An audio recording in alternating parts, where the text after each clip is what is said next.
it's okay and it's great to be content with what you have. It's not about that. But it's about just trying out something new, like visiting a new place, being willing to get exposed to new things. And maybe, like I said, like a new hobby, a new skill. Because you have to continue to challenge your brain if you want to grow. I truly believe that when you stop wanting to learn something new, that's when you die. And that is really the reason I push myself. Hi, this is Pia Cayetano. Welcome to my podcast, My Daily Race.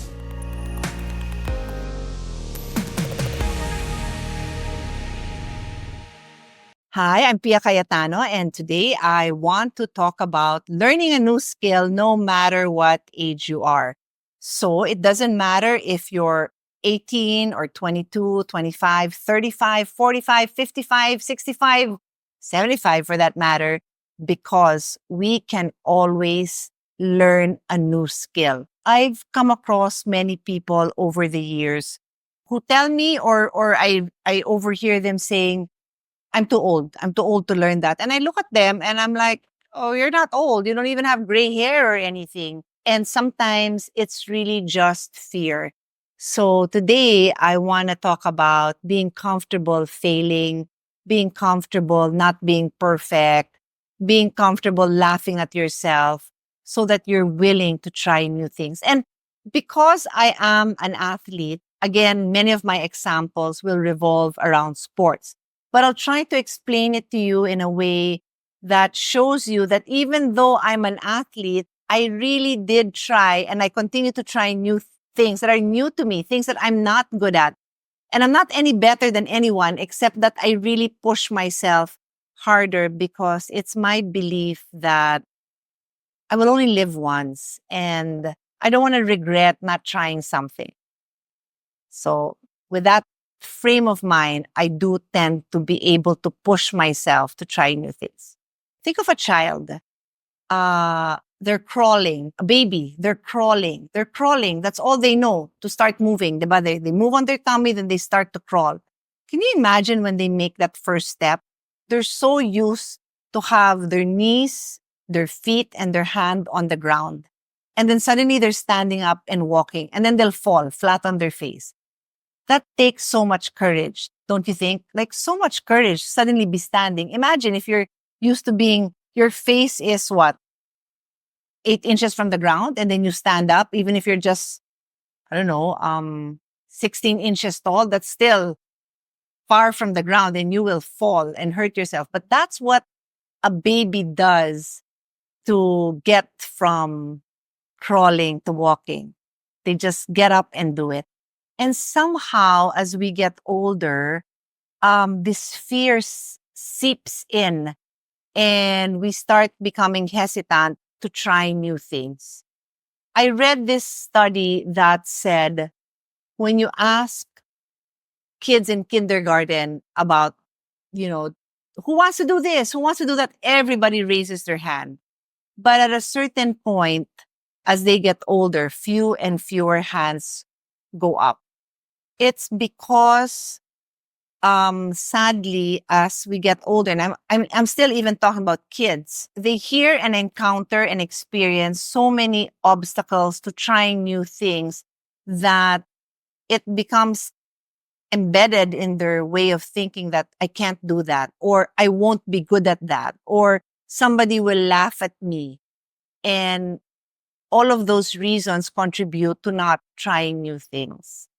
So when I was in grade school, from the age of maybe 8 and then 10, 12, high school, whatever sports was available in my school, I tried it. So I had an open mind about trying new sports.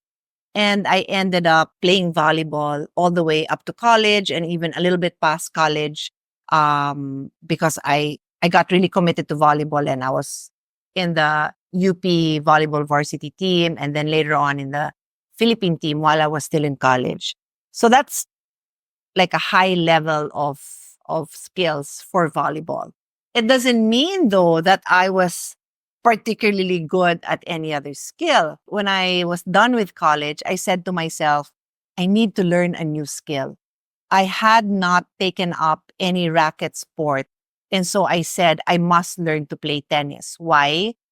Well, I simply thought that, I'll probably meet people in life who play tennis and I should be able to play tennis. That was my only reason for learning tennis. It's just a skill I felt I had to learn. And I I did not know how to play. It was the right decision because I played solidly for 3 months, learned, and then it was a skill I had when I moved on in life. Like I lived for a while in the US. I actually had a job as a camp counselor in upstate New York. I was an assistant to the coach, like because these were kids. It's just helping the coach, and I would hit the balls to the kids.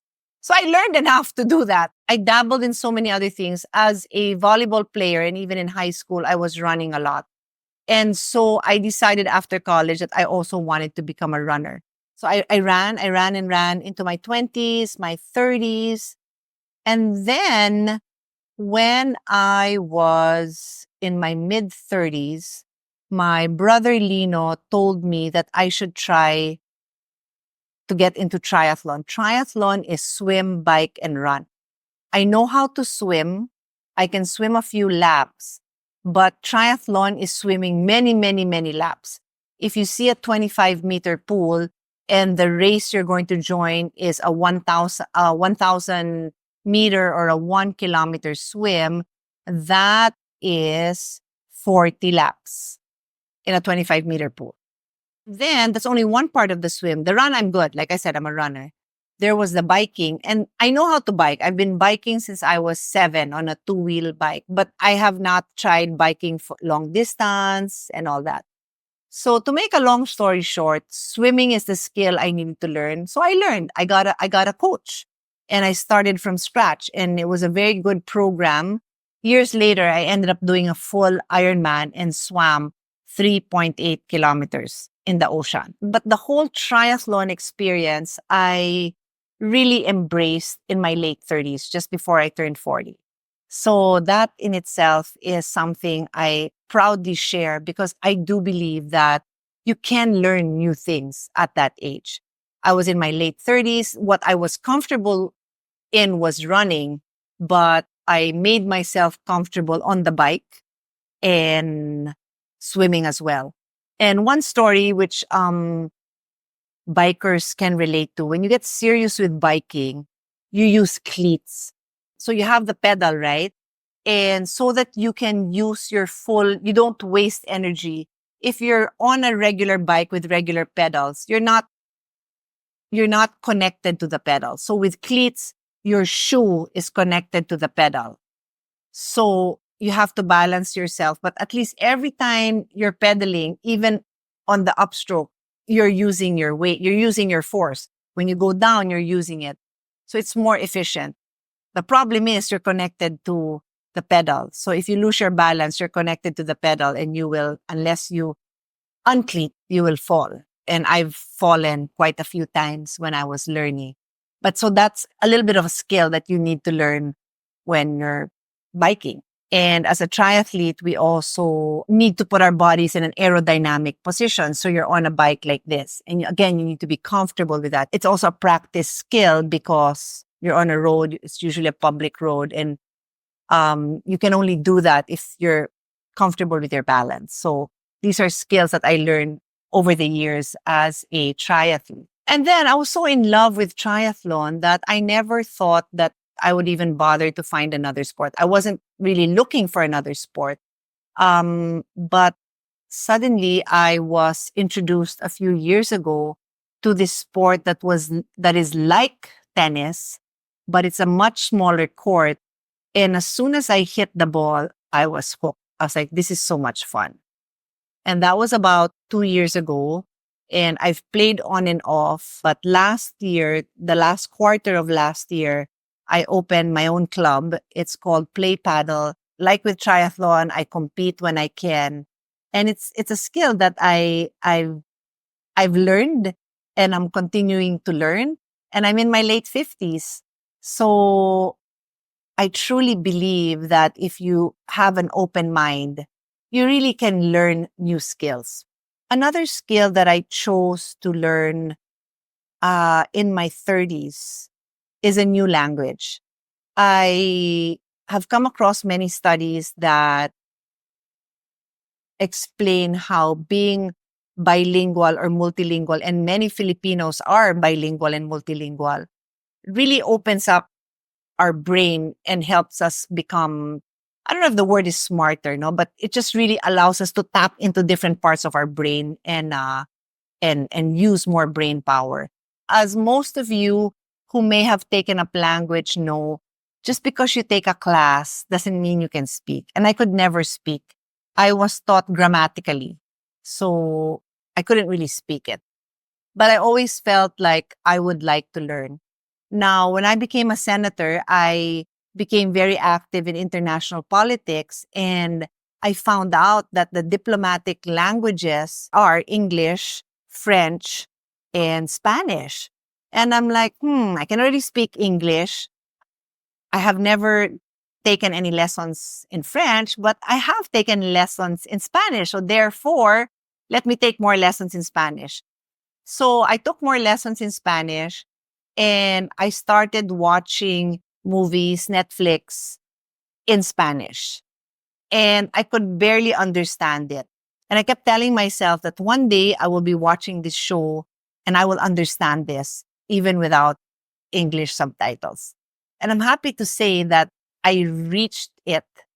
Not completely. I still get lost. I'm still like, what? What did they say? And then I review. Like my hand is perpetually on the key that review, do it again, review. I try to listen when I'm not in a hurry. I'm not leisurely watching. I'm in learning mode. I'll repeat it and try to listen. What did they say? And then when I give up, I'll just read it in English and then I'll listen again. And for a while, I had a rule that I cannot watch anything unless it's in Spanish. And I have to say that destroyed my viewing pleasure because it really became a chore. But I really learned. So now, where am I now? I'm a little bit in between. It's okay and it's great to be content with what you have. It's not about that. But it's about just trying out something new, like visiting a new place, being willing to get exposed to new things. And maybe, like I said, like a new hobby, a new skill, because you have to continue to challenge your brain if you want to grow. My favorite example will be snowboarding. All of us who grew up in tropical countries like the Philippines, seeing snow even on TV, even in a show is magical. We don't know what snow feels like. We don't know what is it? Is it solid? Is it soft? We don't know because we didn't grow up with snow. And although I saw snow a few times when I was young, I never had the opportunity to ski or to snowboard until I was a grown adult in my 30s, late 30s at that. And I decided, okay, I'm going to try to ski. And it was fun. And I said, okay, I'm going to take this up. But then I realized, where will I take this up? I mean, I only travel when once in a while, not enough for me to become a proficient in this skill. I switched to snowboarding.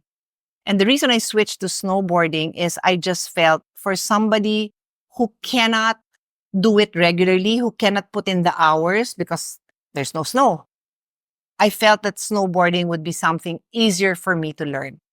So in my late 40s, I became a snowboarder. I actually used my yoga skills and my breathing skills to conquer that fear. So I learned to snowboard before I became a yin yoga certified instructor, where I obviously studied more about yoga, yin yoga in particular, and breathing. And without realizing it, as a runner 30 years before, you use breathing to calm yourself down, right? So it's like, I'm running hard, but you're like, breathe in, breathe out. It's the simplest thing you should do to calm down.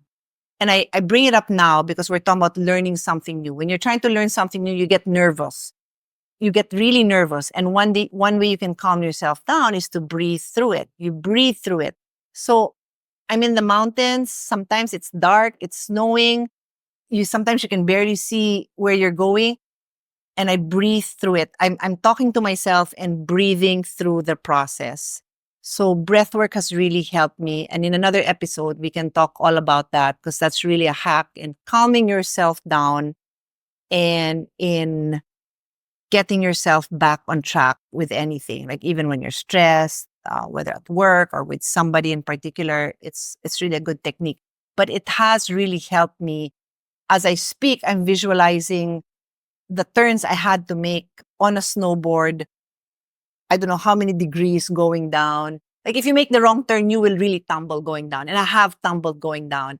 And every time I go back up, I'm like, what if I tumble again going down? Then you also have to visualize. That's the other thing. When you learn something, you have to visualize. Visualize yourself doing it well. I truly believe that when you stop wanting to learn something new, that's when you die. When you're no longer interested in pushing yourself. Like even meeting a new person, like me, I'm happy with the people I have around me. I have my family, I have my close friends. I don't need to meet new people, but that's how you grow. You meet new people. So as people age, it's important that they have their social network. And so when they're no longer willing to try anything new, don't want to meet new people, don't want to try new food, don't want to try new things, don't want to learn something new, I truly feel that's when you die.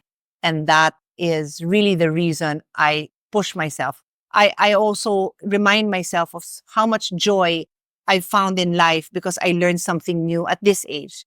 I tried something new at this age. And so even no matter how comfortable, no matter how content I am, I tell myself, but it feels so good to learn something new. So that's my challenge to all of you. Never be afraid to try something new. Age should never be the reason you don't try something new. And that's it. I hope you learned from that.